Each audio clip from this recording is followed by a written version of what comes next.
Mga guys, ito pala ang ituturo ko naman sa inyo ang bagong kaalaman ng paggawa ng Concert 302. Ang problema nito ay master volume.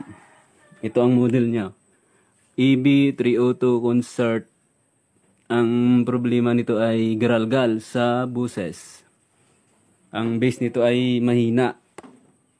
Kaya ang problema nito, master volume. Ito guys, ipapakita ko sa inyo ang laman ng ating Concert 302. Ito po siya, binuksan na natin.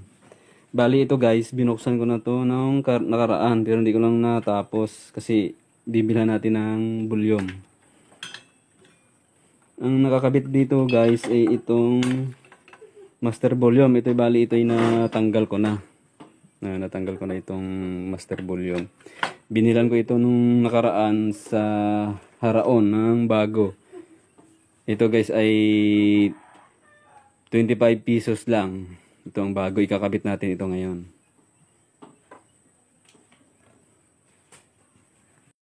Ito guys, oh. Ito ang tinanggal natin na pamalit sa master volume. Ito po ay sira. Ito ang ipapalit natin dito para maganda na ang tunog. Ito guys, tingin. Kakabit po natin ito dito. Ito ay ang paa niya ay 8, 4-4. Ito po siya guys. Kakabit po natin dito. Saka ihinangin. Yan, ito siya guys, oh. Fix na siya. Bali itong 4 na ano niya na treble bass napalitan ko na. Bali ang master volume na lang ang wala.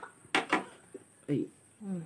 Ito guys, oh, i-ano na natin, hihinangin na natin. Mamaya titesting natin. Tutok mo lang. Hihinangan natin ng maayos siya. Ang bawat paa niya.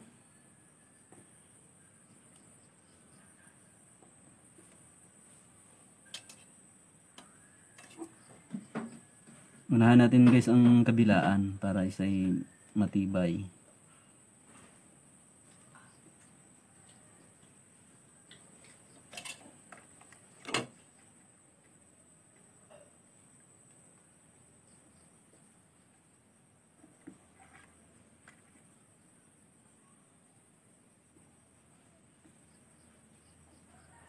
Mamaya pala guys, i-ano natin, titesting natin patapos ito.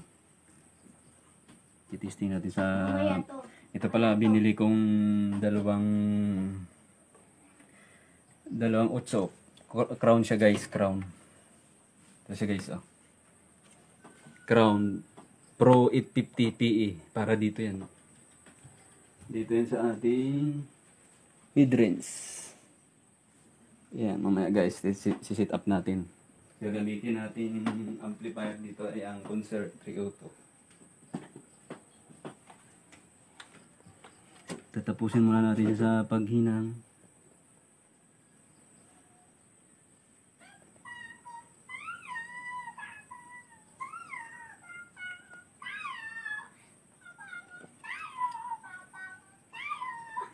Babago tayo, bang.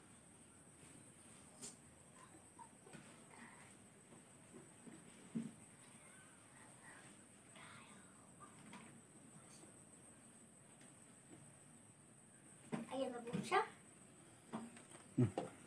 Pas mo, ayun lang natin, oh. Yan, perfect na yan. Ititesting na siya natin.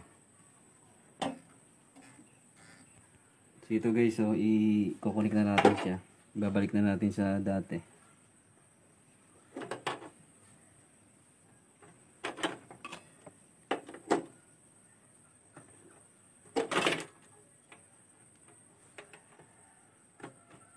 Yan, ito yung mga wire na guys.